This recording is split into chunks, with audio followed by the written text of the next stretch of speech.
Natural Resources, Regional Office Number 5, ang programang Kapalibutan Ta at Tamanong Ta. Kapalibutan Ta at Tamanong Ta. Programang magtataunin informasyon asin kaaraman, manungod sa satuyang kapalibutan, asin sa mandato ka Department of Environment and Natural Resources. Kapalibutan Ta at Tamanong Ta. Ngunyan, ang sa indong makakaibahan.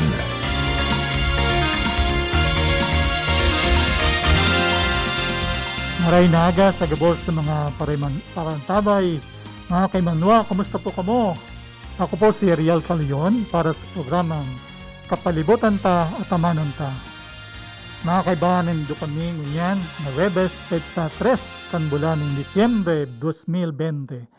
Mapabot kami sa indo ng mga impormasyon na may kinaraman sa mga pang-urol daw na buhay bilang sarong namamanwaan na nagmamakulog sa satong kapalibutan. Para sa inyong mga kahaputan, mag-upload o mag-text sa 0920-647-5740 or 099-570-6726. Ang DENR Ngunyan. Ang DENR Ngunyan. Mga pangyayari asin aktibidades sa implementasyon kan mga programa kan Department of Environment and Natural Resources, lokal asin nasyonal. Anion ang sa indong tagapagbareta. Sa pamayo kan mga bareta, Penrose Sorsogon may bago ng chief. Executive Order para sa Build Back Better Task Force permado na ni Presidente Rodrigo Duterte. Para sa detalye kan mga barata. Nag-asumir na ang bagong chief kan Provincial Environment and Natural Resources Office o Penro kan Sorsogon sa persona ni Forester Tito Armigo sa ginibong turnover ceremony kan Nobyembre 20, 2020 sa Penrose Sorsogon, Balugo, Sorsogon City. Ang turnover ceremony pinanginutan ni OIC Assistant Regional Director Attorney Ronel C. Supsup. Mentas tanto, nagpaabot ng pasasalamat si dating Penrose Sorsogon Chief Herleo Pabiricio sa gabos na personahes kan opisina. Sa sayang mensahe, sinabi ni Penro Migo na importanteng padaguson ang mga obeto kan DNR tanganing mas pakarahay ang serbisyo publiko asin ang pagmantinir, asin pagprotehir sa kapalibutan. Si Penro Migo nagsilbi bilang Penro Officer kan Masbate puon 2011 sagod Nobyembre 2020. Pirmado na ni Presidente Rodrigo Duterte ang Executive Order o EO manungod sa pagbilog kan Build Back Better Task Force.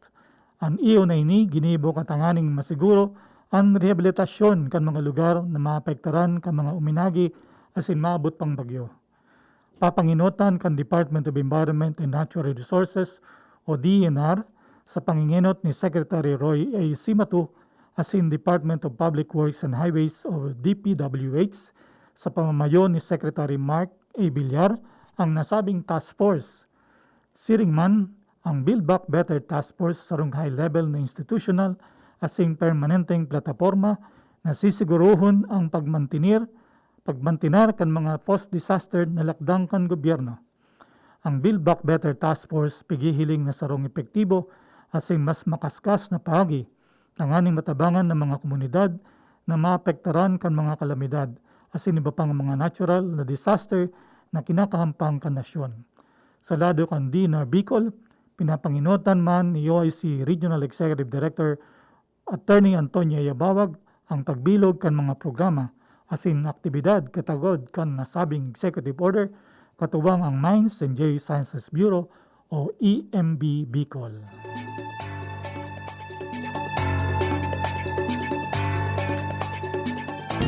Kapalibutan ko, namumuktan ko. Kapalibutan ko, namumuktan ko. Time check, 11:11 in the morning. At sa araw pong ito ay wala akong panauhin sapagkat ang topic ko ngayon ay about DNR Disaster Risk Reduction. At ako po ang focal person yan sa DNR Bicol Region kaya ako rin ang sasagot sa mga tanong. Kaya pagpasensya niyo po mga tagapakinig sapagkat sa umagang ito, ako ang inyong makakasama. Okay. Sa unang tanong, ano ba yung mga activities na ginagawa ng DENR in relation to disaster preparedness and resilience?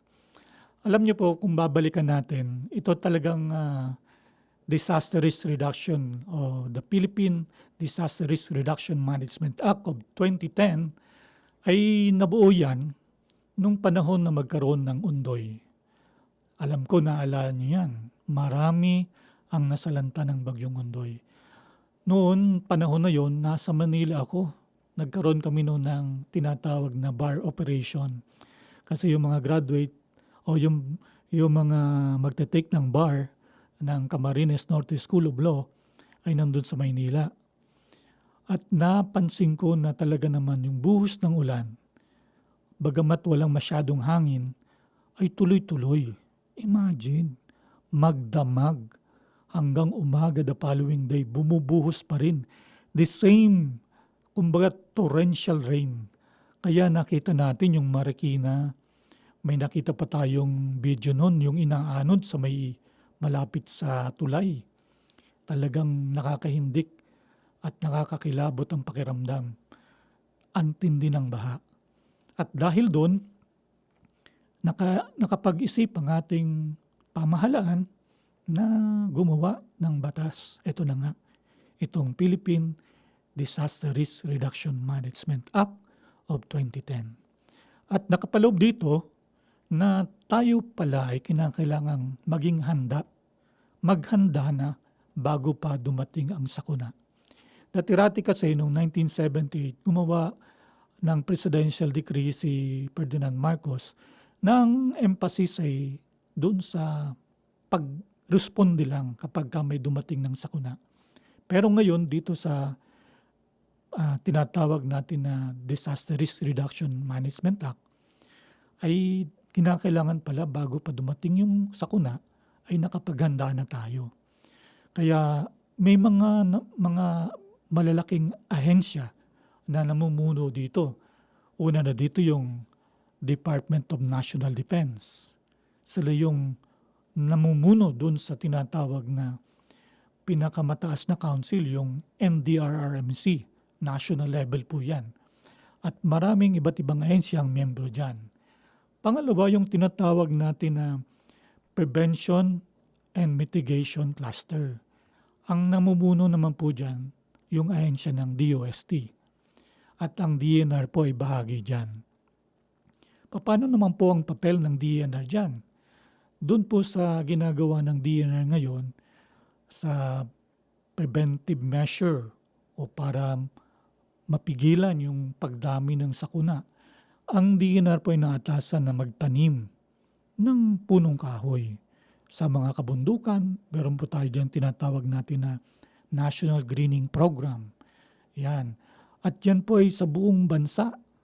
Nakadistribute po yan. Bawat rehiyon ay may kanya-kanyang tinatawag na programa. Kaya ito, napakagandang programa nito sapagkat ang mga tao, kahit na yung mga nasa kabundukan, may mga programa po tayo doon. Tinatawag natin na Community-Based Management Program. Na yung mga komunidad doon sa loob ng kabundukan ay binibigyan natin ng pagkakataon na sila ay gamitin o yung kanilang manpower ay tinatap ng DENR para pangalagaan yung ating mga kabundukan. At sila na rin, yung mga people's organization na nasa loob ng mga forest area na ito, ay binibigyan natin ng pagkakataon na sila yung makinabang dito sa National Greening Program. So may mga people's organization tayong inimbitahan para yung mga kasapi nila, mga kasama nila, ang mabigyan natin ng pagkakataon na magtanim. At kapag sila'y nagtanim, meron po itong kaukulang bayad. Kumbaga yung sa labor. Ayan. At yung mga tinatanim naman po sa kabundukan, ay maganda po talaga yung indigenous mga endemic na species. Yung talagang nabubuhay dun sa kabundukan. Dahil yun po ang lumalaking kahoy na nagiging pagkain din ng mga mga hayop ilang na nandun sa loob ng kabundukan. Maganda po ito dahil pag lumalaki nito mga punong kahoy na ito ay nagiging protection po natin ito sa malalakas na hangin ng tinatawag natin ng mga typhoons. Ayan. Bukod po doon, dito naman sa bandang ibaba, yung tinatawag natin na multipurpose zone, kasi po yung sa taas yung tinatawag na protected area. Doon po talagang nagtatanim lang, bawal magputol doon for scientific purposes lang po, kung may research, pwede pong pumasok doon. Pero kung kinakailangan na po na mag-harvest, dito po tayo sa multipurpose zone. Kaya nagtatanim po dyan ng mga fruit-bearing trees, yung mga fast-growing trees. Dyan po natin itinatanim yan. Kaya yung pong mga kababayan natin ay natutuwa rin sapagkat imagine nyo, nagtanim sila ng kakao. Yan. Mamumunga yan. Pag namunga yan, sila rin ang makikinabang. Nagtatanim din ng pili. Tingnan niyo dyan sa Sorsogon. Ang ating mga kababayan dyan, ang daming pananim ng pili. Napapakinabangan na nila. Yung iba naman, kakao. O kaya jackfruit. Basta mga fruit bearing. Yan. At bukod dyan, bahagi din ng preventive mitigation measure ng DNR ay yung pagkakandak dun sa mga protected area. Ginagawa din po natin yan.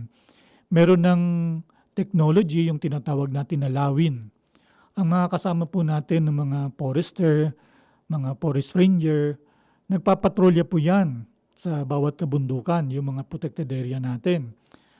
Meron tayo dyan sa Masbate, yung Tugbo, natural, yung reserve, forest reserve. Meron din sa Cam Norte, yung tinatawag natin na Amanaba, Abasig, Matugdon, Mananap, Biotic Area. Napakaganda po ng forest cover dyan. Dahil sa ganda ng forest cover, doon po sa Camarines Norte, 8 bayan ang nabibigyan ng magandang supply ng tubig. Malinis, masarap inumin. Kahit buksan mo lang yung gripo, makakainom ka na ng tubig na malinis. Samantalong yung iba sa atin, kapag ang tubig natin, binuksan natin yung gripo, ay nako, hindi ka magkakaroon ng lakas loob na inumin kasi kulay na kulay pa lang iba. So, kailangan meron na tayong mga mineral water station, mga ganyan. So, ilan lang po yan sa ginagawa ng DNR na tungkol sa disaster preparedness and resilience. Okay, magpapabigay po tayo ng konting paalala sapagkat ang ating boses ay kinakailangan nating i-preserve. Okay, so ilang paalala po muna.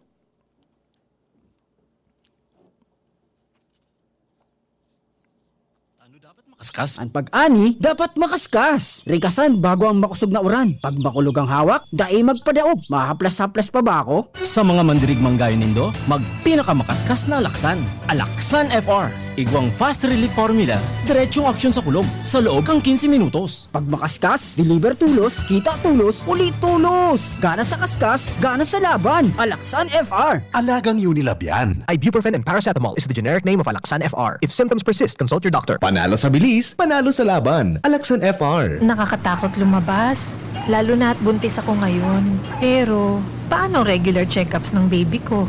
Si Joanna De La Rosa, 7 months pregnant. Buti na lang sa ospital, maraming safety procedures. By appointment lahat para di maghintay ng matagal. Hiwalay ang COVID at non-COVID areas. At sa check-up at ultrasound ko, naka-mask, face shield at gloves si na doc. Tapos may regular disinfection palagi. Halos walang contact sa isa't isa. At may proper social distancing ang lahat. First baby namin ito. Kaya maingat kami. Buti na lang, sina doc at ang hospital staff, maingat din sa safety namin. Don't delay your health. Visit your doctor at the hospital today. A reminder from your healthcare partners. Alagang doktor, alagang ospital. Unilab, alagang doktor, alagang ospital. Visit your doctor at the hospital as needed. Breakfast na masustansya? O Gilbert, eto ang 10 pesos. Bumili ka ng chocolate cereals at ng gatas. Ha?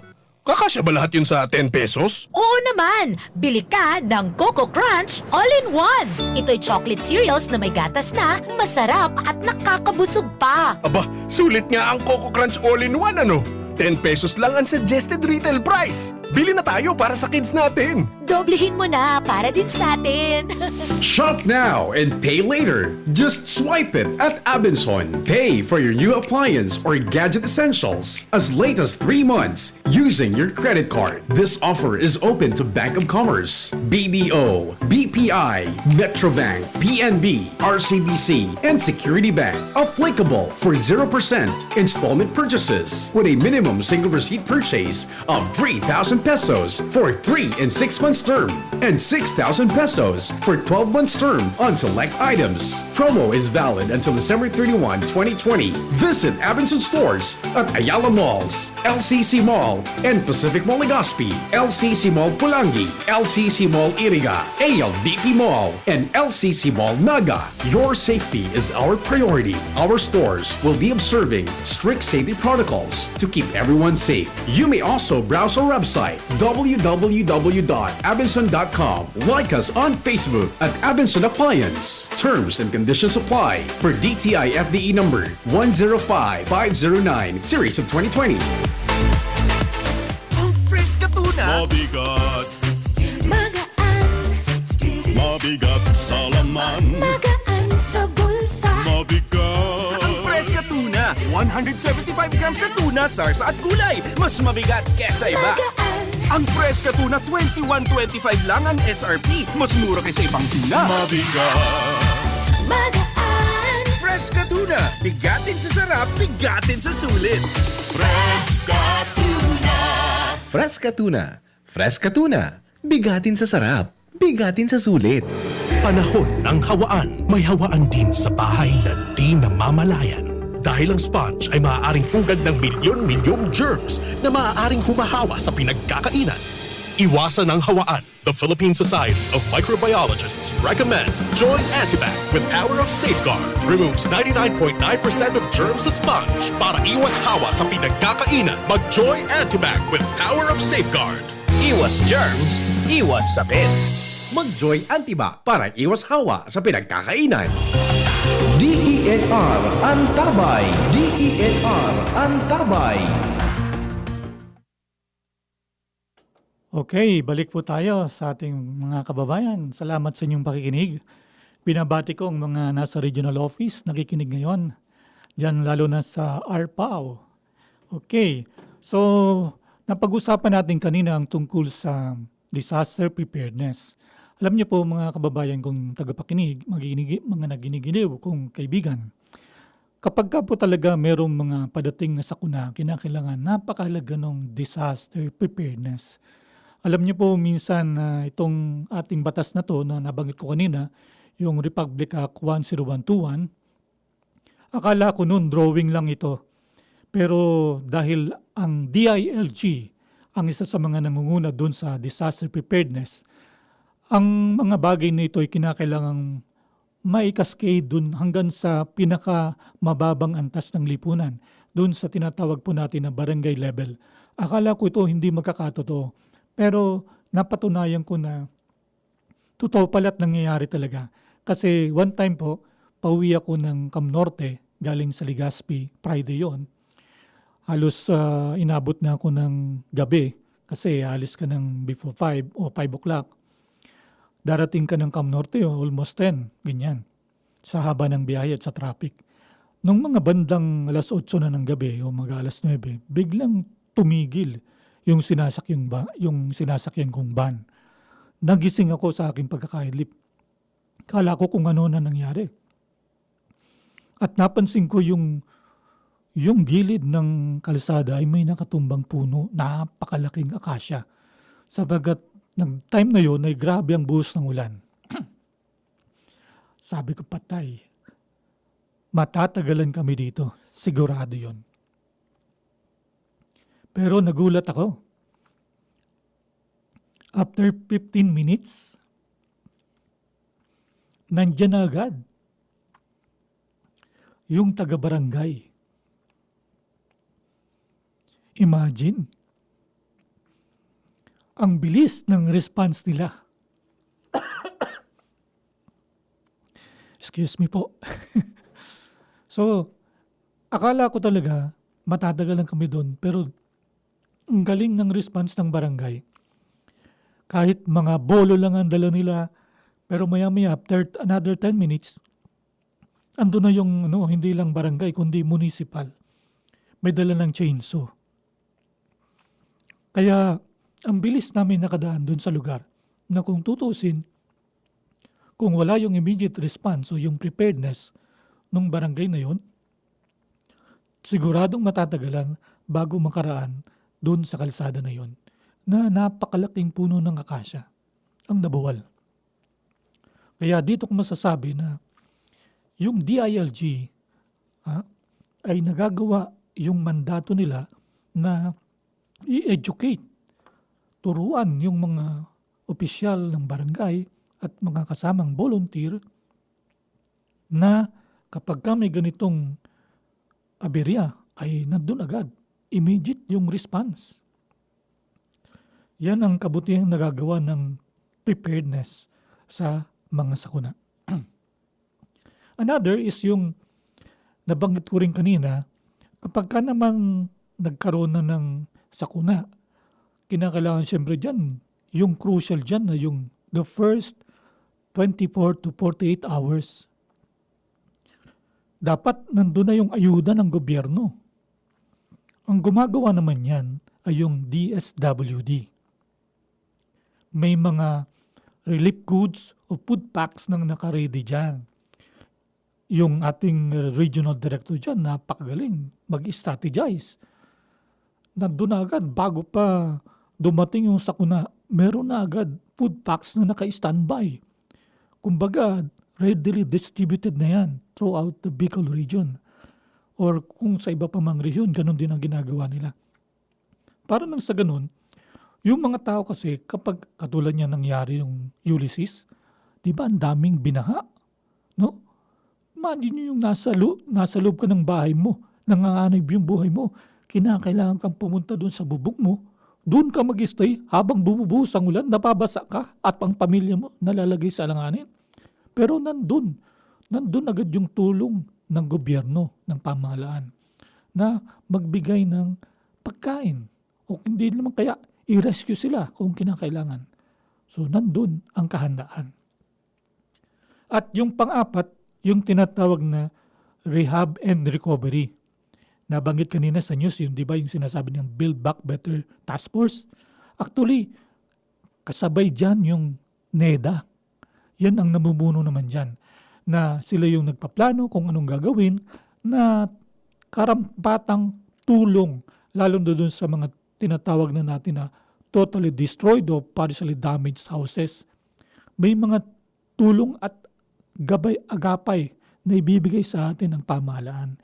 Kaya yan ang buting nagagawa na yung mga programa ng disaster preparedness ay inipon po yan na ginawang cluster. Para nang sa ganun, madalian, kumbaga nakafocus yung pagtulong sa tao.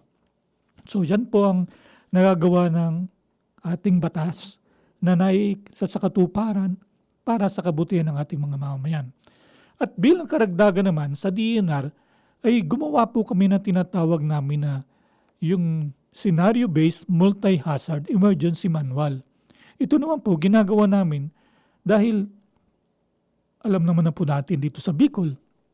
Imagine nyo, sabi nga name it and we have it. Iba't ibang klase ng natural hazards nandito sa atin.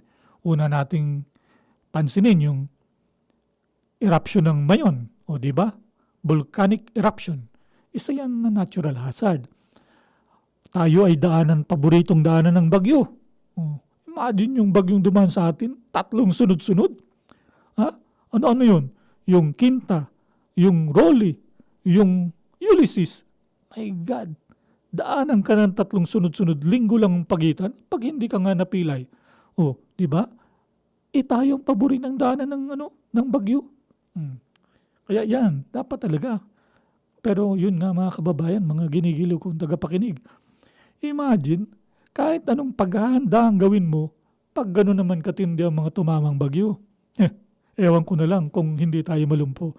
Pero believe ako sa spirit ng Pinoy, lalo na mga Bicolanong Uragon. Palaban, tumatayo kahit nagulpi na, tatayo at tatayo pa rin yan sapagkat ang pananalig natin sa Diyos ay gano'n na lang katindi.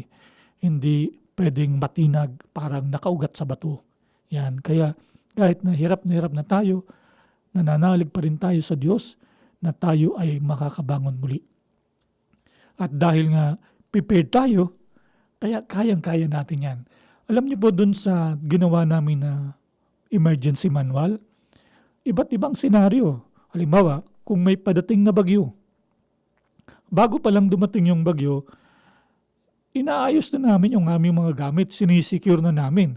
Alam nyo dito kasi sa Albay, pag tumama sa 13 degrees, yan ay sigurado ang bagyo niyan papasok sa Albay.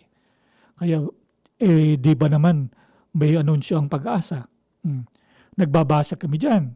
Gumagamit din kami nung tinatawag na application na windy.com kasi doon makikita mo yung takbo ng hangin. Tapos sasabayan ko pa ng yung AccuWeather. Yan. Kasi doon binibigay naman yung early forecast. Kaya makikita mo talaga kung nasaan na ang bagyong padating. So bago pa yun dumating sa opisina, sinisecure na namin yung mga important documents, yung mga gadgets, tinatakpan na namin ng plastic para nang sa ganun, kung dumating man ang bagyo, hindi siya mababasa. Yung mga gamit na importante nakasecure na. At yung mga records na kinakailangan maiingatan natin ng doble dahil nandun nakasalalay yung mga titulo ng lupa, mga records ng lupa, ayan, yun talagang sinisecure namin yan. Meron pa yung backup. Kaya yan, ginagawa namin kung typhoon. Paano naman kung mayon eruption? Naalala ko noon, January 2018, sumabog ang mayon. Naku, busy kami noon. Saan? Sa pagtulong rin sa ating mga kababayan. Kasi naman, nasalanta sila. Pero believe ako sa mga taga-Albay. Alam niyo kung bakit? Nakarating ako sa Santo Domingo. Merong lugar dyan sa Misericordia. Yung halos, yung dagongdong ng mayon, naririnig mo yung galaw ng lupa. Naku, mararamdaman mo. Kaya kinakailangan nilang lumikas dahil nandun sila sa malapit sa permanent danger zone na 6 kilometers away from the crater. So, lumikas sila dito sa may area na malayo-layo ng konti. Mga siguro nasa 8 or 9 kilometers away. Alam niyo ang ginawa nila, paglikas nila, kasi ang DNR nagpahiram ng truck. Kaya pala kinakailangan ng truck na mahaba at malaki. Yung mga kababayan natin dyan sa Misericordia, may dala ng mga materyales, yung paggawa ng makeshift na tirahan, kasi alam nila ang behavior ni Mayon, ng bulkang Mayon. Ang behavior nito ay pagka pumutok, tumatagal na mga ilang buwan. So, lilikas na sila, may dala ng materyales, may trapal na, at gagawa sila mismo ng sarili ng bahay-bahay kubo. Doon, kasama ng pamilya. Imagine yung kahandaan na ganyan. At ang mga national agency naman, katulad ng DSWD, pati ng DNR, tumutulong din para doon sa distribution ng relief goods. Alam nyo, nung panahon na yon, naalala ko, yung mga mining companies nag-donate. Iba't ibang klase.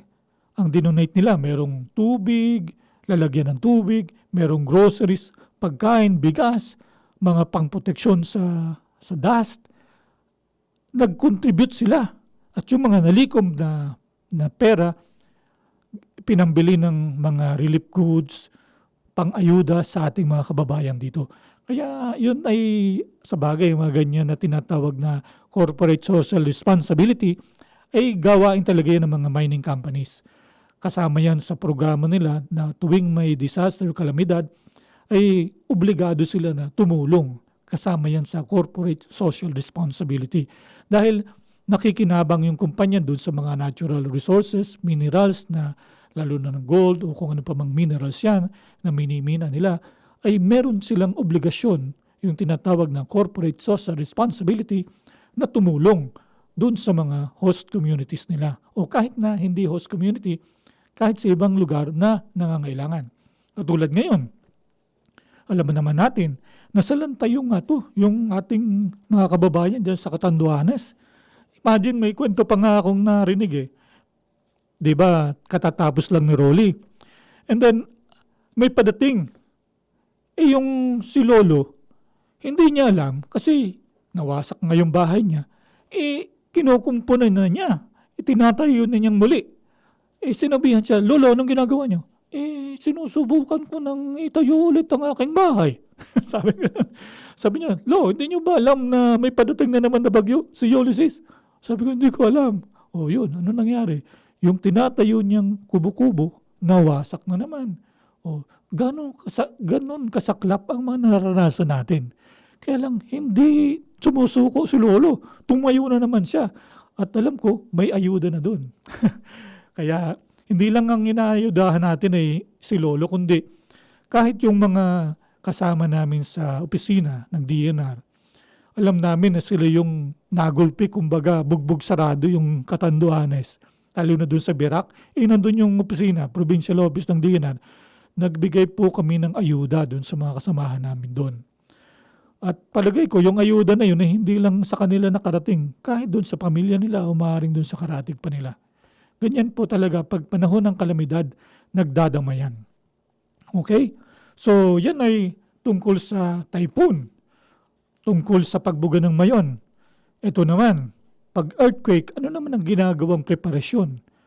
Pagka po earthquake, di ba may tinatawag tayong National Simultaneous Earthquake Drill? Nung nakaraan lang na ilang araw, nakapag-drill po tayo niyan. Pero ginawa lang natin doon sa loob ng opisina kasi yun ang instruction ng Office of Civil Defense. Na gawin lang yung drill, wala nang magkukumpul-kumpul kasi nga meron pa tayong COVID. Ayan, di ba? So, dapat mag-iingat. Kaya sinabihan ko lang yung mga kasama ko na execute, duck, cover, and hold. Ayan, nakunan ko yun ng picture at sumusunod naman sila. Alam nyo, yung ganyan na mga drill, akala natin walang saysayan. Pero sa totoo lang, meron pala. Kasi may nakapagkwento sa akin. Kasi nagtanong ako dun sa mga kaopisina ko. Yung po bang ginagawa natin na drill na ganyan ay nakakatulong sa inyo? Abay, madaling sumagot yung isa. Sabi, yes sir. Alam niyo po, nung one time, nung nakaraan lang na lumindol ng malakas sa Masbate, dun sa Katayngan, dito sa atin na intensity 3 yata yun, 4. Yung empleyado na yun na nakausap ko, sabi niya, that time, naka-work from home siya, nasa bahay. Alam niyo yung ginawa nila? Pagkaramdam ng lindol, nung kaya nang tumayo, lumabas agad ng bahay at pumunta doon sa open space, tiningnan yung paligid kung may mga maaring bumagsak. At nung nasiguro na ligtas na sila doon sa lugar na yun, doon sila nanatili hanggang natapos yung lindol. Nung alam na nilang safe, saka lang sila bumalik ng bahay. Imagine, yung ganong drill na ginagawa natin, paminsan-minsan lang yan, pero pag tumatak sa atin, yung tinatawag na culture or safety, culture of safety, tinatawag na culture of safety, na kahit ikaw sa sarili mo, alam mo kung saan ka pupunta, kung saan yung ligtas na lugar. At isa nga sa mga tip niyan, yung sinasabi ko kapag nagbibigay ako ng mga lecture tungkol dyan, abay, tayo po mga kababayan na nakikinig ngayong umaga, alalahanin niyo po na yung pagka may tumamang lindol dito sa atin na maaring napakalakas, ay yung tinatawag natin na paggalaw ng Philippine Trench, na yung Philippine Trench po ay 200 kilometers away from Albay. Na pag yun daw po ay gumalaw, magpuproduce ng magnitude 8. Kasama nun, pag nangyari yun, ay ang tsunami. Kaya dyan po sa opisina, meron na kaming drill ng tsunami na pagka nagkaroon ng lindol at biglang nag-recede ang tubig ng dagat, ibig sabihin may tsunaming parating. So takbo na agad kami, within 30 minutes dapat nandun na kami sa may area ng Pag-asa. Diyan sa lugar na yan, sa Rawis. Safe na dun. Yan. At isa pang practical tip, mag-usap-usap na po sa pamilya na kung sakasakaling tatama ang malakas na lindol, ay meron na tayong specified area na doon tayo magkikita-kita. Halimbawa, alam natin ang safe na ito sa sa Albay, safe ang lugar ng dyan sa may Washington. Kasi mataas yung lugar na yan. O, maglagay tayo, mag-usap-usap sa pamilya na, sa ganitong pangyayari, dito tayo makikita-kita. Bakit ko sinasabi ito? Sapagkat pag nangyaring malakas na lindol, yung po mga network natin, yung mga cellphone na yan, useless yan. Walang saysay yan. Mawawala ng saysay. Dahil wala ng signal. Barred down ng mga cell sites. O, di ba? So, the only means na magkakakita-kita tayo ay pag nag-usap-usap yung pamilya na, dito tayo magkikita-kita. Kahit anong mangyari, kahit wala ng communication, dito sa lugar na tayo nito, magkikita-kita. Yan, isang practical tip yan. Another practical tip pala, dun sa bagyo naman. Pagka bumabagyo, di ba, usually, pag dumaan ng bagyo sa atin, super, katulad ni Rolly. Nung dumaan yan sa Cam Norte, nandun ako talagang kinabahan din ako. Yung pagka meron kayong bintana sa harap, isara nyo yan. Doon sa likod, mag-iwan kayo ng kapirasong siwang. Kumbaga, buksan nyo ng konti. Okay? Bakit? Para mawala yung tinatawag na vacuum effect. Kasi pag may vacuum effect, tutuklapin niya ng bubong mo. Yung kisame mo na yan, bigla yung mawawala. Naranasan namin yan. Alam nyo kung kailan yun? Alam nyo yung, naalala nyo yung 1995 Typhoon Rusing? Naku, super din yun. Kumbaga signal number to that time, pero palagay ko signal number 4 or 5 din yun. Kasi yung, alam nyo yung hangin habang tumatama sa salamin, nagbabibrate. Nandun ako. Diyos ko, may fun experience pa nga eh. Alam nyo yung jeep na owner, yung ginagamit ni Provinciano? Yung mga fans ni, ni FPJ. Yung owner, kalaan yung naitulak yun ng hangin. Paurong ng 25 meters. Tapos, dumaan yung Eye of the Typhoon. Alam mo yung Eye of the Typhoon? Yung biglang, sa lakas ng hangin, biglang tatahimik. Yun na yun. Eye of the Typhoon yun. Na maybe mga 30 minutes, 20 minutes, biglang banayad, biglang malinaw maliwanag ang kalawakan. Eye of the Typhoon yun. Yan, tingnan mo yung pagbalik ng hangin. Alam niyo yung jeep na yun, na itulak pabalik sa kanyang pinanggalingan. O, di ba? Kamanga-manga, pero totoong nangyari. Kaya lang, yun nga, pag-uwi ko sa bahay, nadatnan ko, Diyos ko, walang bubong yung bahay namin. Tinuklap. Buti na lang yung parents ko, yung mga kapatid ko, safe. Alam niyo kung bakit? Merong isang portion dun sa bahay na hindi natuklap yung bubong. Ewan ko kung himala, milagro, pero sa ilalim nun, nandun yung imahe ni Jesus. O, di ba? Nakakapangilabot. Pero totoo. Naligtas sila sa bagyong Rusing. Pero yung bahay, yung bubong, wala. Tuklap. O, yan ang tinatawag na vacuum effect. Kaya, bilang practical tip, magbukas ka ng konti sa likod. O, yan. Okay, pag ikot ng hangin, isara mo yung nasa likod na bintana kung may sasaran ka pa at buksan mo naman dun sa harapan kung may bubuksan ka pa. Di ba? Okay. So, yan ang mga practical tips. Meron pang practical tips. Alam niyo ba kung ano yun? Pagka lumilindol. Kasi, di ba, pag lumindol, ito mga nako kung practical tips na to, alam niyo kung kanino? Kay Dr. Cedric Daip, yung ating chief ng APSEMO. Magaling yan. The best yung tao na yan. Napakabait pa. Yung isang practical tip pang binigay niya, pagka daw lumindol, hindi pa nagbibigay ng siyang P-box. Ganito ang practical tip niya. Halimbawa, lumindol, naramdaman mo, hindi naramdaman ng katabi mo. Sasabihin mo, lumindol Sabi ng katabi mo, hindi naman Hindi, lumindol.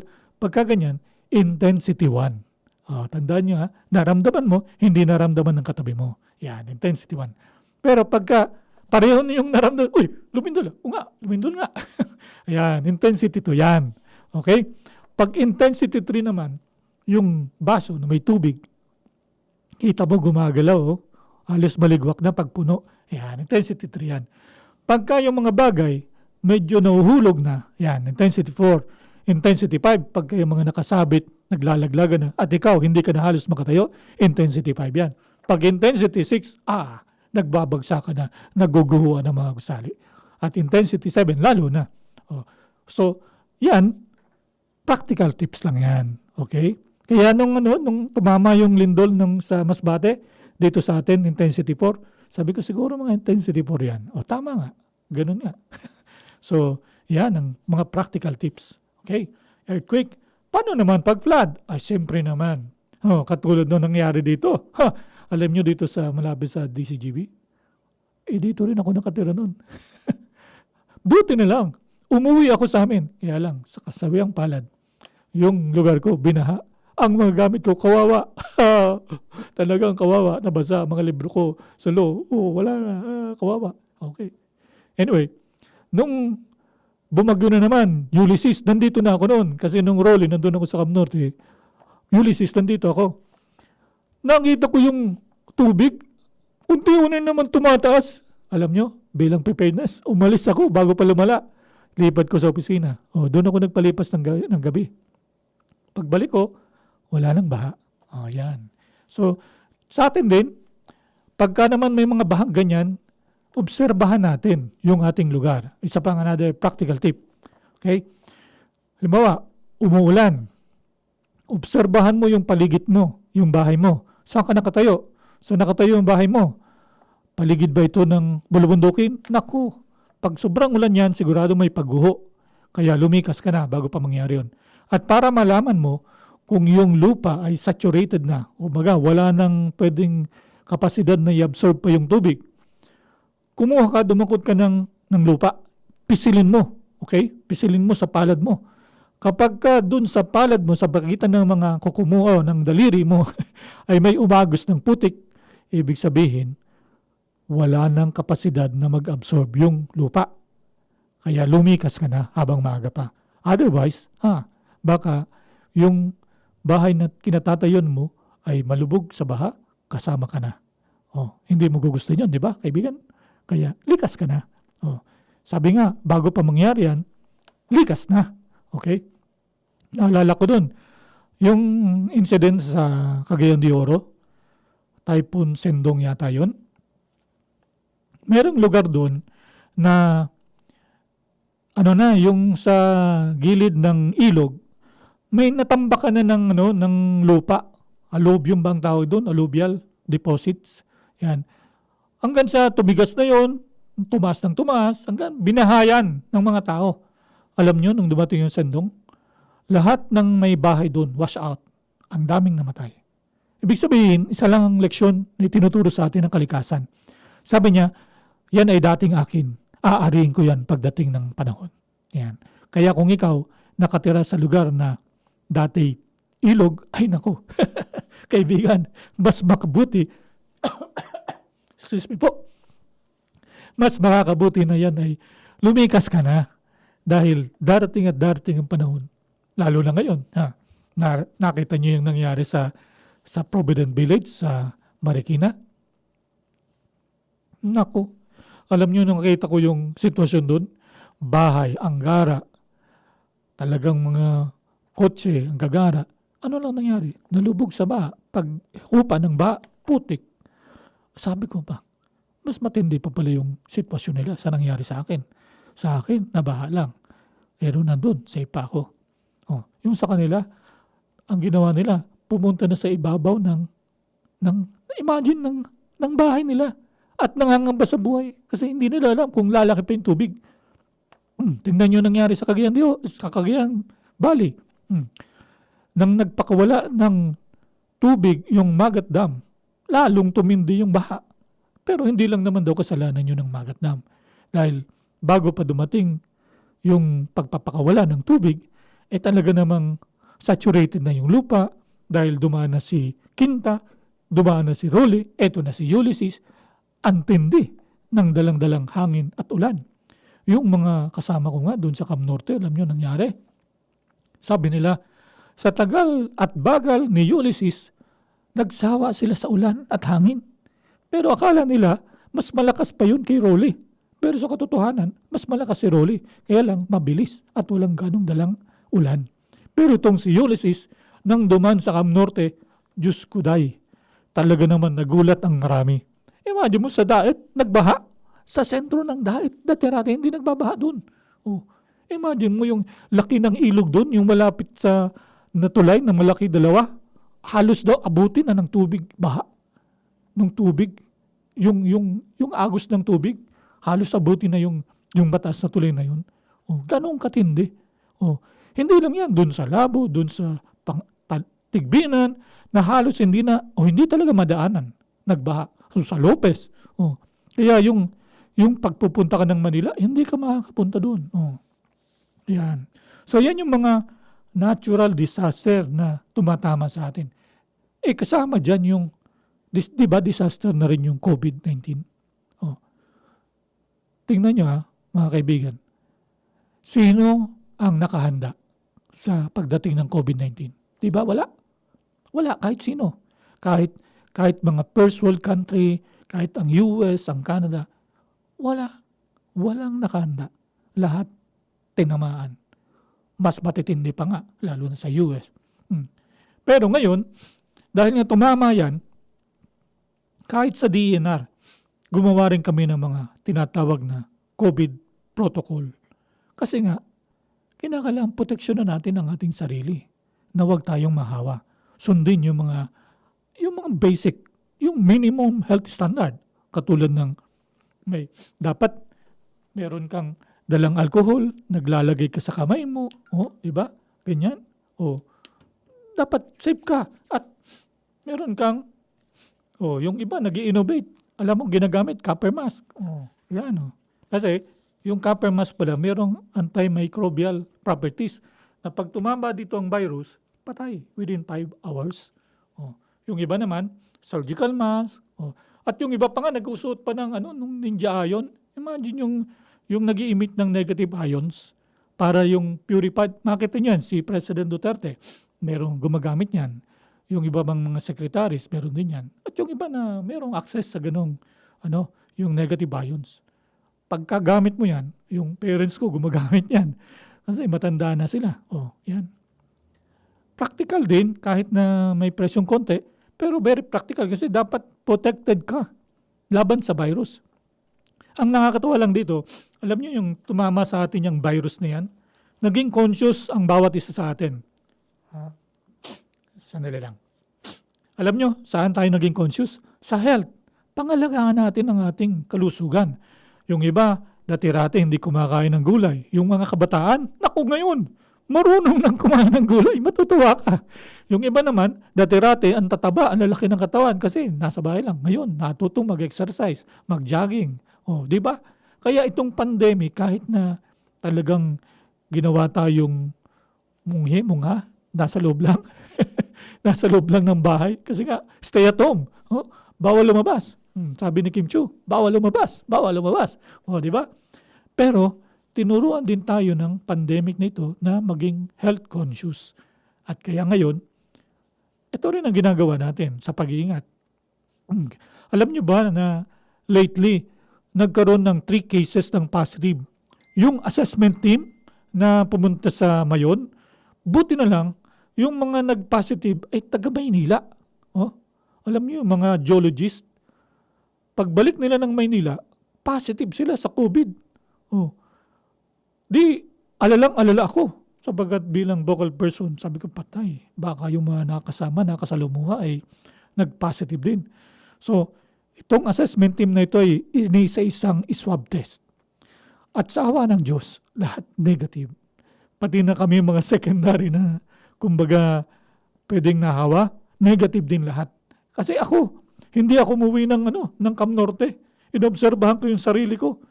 Kasi isa yun sa protocol. Kapag na-expose ka, kinakailangan. Hintayin mo. Pakiramdaman mo yung sarili mo. At palakasin mo yung immune system mo. Ang nakakatawa lang dito, minsan, di ba?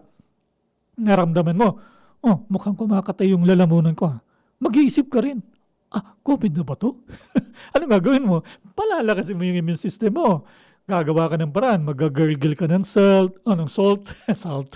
Salt. Tapos yung ginger. Yan. Talagang kakain ka niyan. Talagang palalakasin mo yung immune system mo. Kasi kahit ikaw, nag-aalala ka rin. Pero pag nakita mo naman, healthy, di pasok ka na naman sa opisina. Ang protocol po namin sa opisina, pagka may naramdaman ka ng simptomas ng COVID, stay at home ka muna. Obserbahan mo yung sarili mo. Lalo na kung may sipon, may ubo ka, di pwede ka makahawa. Stay at home ka muna. Pagaling mo yung sarili mo. And then pag okay ka na, pasok ka na ulit sa opisina. Pero pagka ikaw naman ay nagkaroon ng direct exposure sa COVID positive, obligado ka ng 14 days quarantine or magpa-swab test ka para sigurado. Kung negative, pwede kang pumasok basta dala mo yung certification mo. Yan. Alam nyo ba dyan sa Cam Norte? Napakahigpit po dyan pagpapasok ko dyan. Ang kailangan mo dyan ay medical certificate or yung rapid test. Kaya lang, dahil apor kami, humingi kami ng exemption na kung alam naman namin yung health status namin. So, medical certificate lang, okay na. Pwede na kaming dumaan. Pero yung iba, talagang napakahigpit. Kasi sapagkat, kita nyo naman, sa Masbate, ganun din.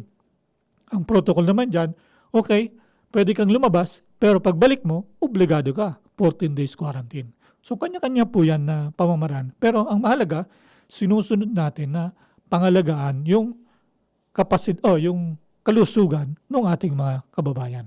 Okay. Next na question dito. Ano nang ginawa ng DNR pagkatapos nung tumama yung bagyo? Anong mga pagtutulungan ang ginawa at para makabangon mulit? Ayun, ang ginawa natin, nagpadala tayo ng mga materyales para sa pakumpuni yung mga opisina na nasira. Pero sa kabutihang palad, dahil maayos ang pagkakatayo ng mga opisina natin, talagang sinunod yung building code, minimal po yung damage na nangyari kahit na matitindi yung dumaan na bagyo sa atin. Ibig sabihin, nakahanda tayo. Nandun yung disaster preparedness natin. Okay? Tapos, ito nga, nandito na naman tayo na kumbaga lumalapit na yung matapos itong pandemic na ito, may mga lumalabas ng vaccine. Yung UK, kumuha na nung tinatawag na BioNTech ng Pfizer. By December o this month, sisimulan nila ang clinical trial ng pagbakuna sa mga mamamayan nila. Tayo, sa ganang atin na third world country, ay nako, mga kaibigan, palagay ko, opinion ko lang baka mga second quarter o third quarter pa next year, mararanasan natin yan. Kasi, alam nyo naman, ang sabi ni Dr. Fauci ng US, it's one thing to have a vaccine, but it's another thing for it to be safe and health secure, kumbaga. Siyempre, dadaan talaga yun ng clinical trial. Kasi inoobserbahan yan ano bang epekto sa tao? Di ba? So, kung ikaw, gusto mo na, okay, kasi nalagay ka na sa alanganin, kumbaga may sakit ka ng COVID. Ito naman, ang sabi nila, ang effectivity, 90%. I-take mo na para gumaling ka. Pero paano naman yung iba na hindi nagkaroon ng COVID? Ito ba pwede rin nilang i-take? Ayan, yung mga tanong na dapat masagot. Kaya, dito sa ating buhay na inaabot tayo ng mga disaster, talagang ipagkakaloob ni Lord o ng Panginoon ng ating mahal na Ama na tayo maging ligtas. Imagine, naalala ko nung experience ko noon. Alam niyo yung sumabog sa Davao? 2016 yata yun. Nandun ako noon. Pero bago mangyari yung pagsabog. Kasi nag-attend ako ng seminar. Tapos, time na para umuwi, bumili ako ng pasalubong. Kaso lang, nung nag-withdraw ko sa ATM, nagtataka ako, walang lumalabas na pera. Meron pa naman konti doon. Nagtataka ako, ilang try, walang lumalabas. And then, sabi ko, sige, ito na lang konting pera na na-dated ako, ang ibibili ko ng pasalubong. So, konti lang yung nabili ko. Plano ko nun, kung naka-withdraw ko, kakain ako doon, magtatambay ako doon na magpapamasahe. Imagine nyo. Nung time na yun, 5:30 o 6:30, umalis na ako sa lugar. And then, tahimik naman yung lugar. Nakita ko, lumabas pa ako ng 9 p.m. Nagpunta ako doon sa katedral. Wow, tahimik na tahimik yung lugar. Ang ganda. Hindi ko alam na sa kabilang ibayo, doon sa night market, may pagsabog pala. At may mga namatay. Kung naka-withdraw ko noon, patay. Marahil ako doon. Pero hindi pa nangyari, ibig sabihin may mission pa. So, sa atin po mga kababayan na nakaligtas sa unos na sunod-sunod, nakaligtas tayo sapagkat mahal tayo ng Panginoon, may papel pa tayong gagampanan. At sa DNR, napakahalaga na meron talagang disaster preparedness. Dahil kung tayo ay handa, sabi nga, ligtas ang may alam. So sa ngalan ng ating ginigiliw at ginagalang na Regional Executive Director, Attorney Antonio A. Abawag. Ito po ang inyong lingkod, Ariel Calyon, na bumabati ng magandang tanghali at sana'y ingatan natin ang inang kalikasan. Maraming salamat po. Sa indong nahinanyog ang programang Kapalibutan Ta at Tamanon Ta. Kapalibutan Ta at Tamanon Ta. Diyos mabalos sa indong pag-antabay.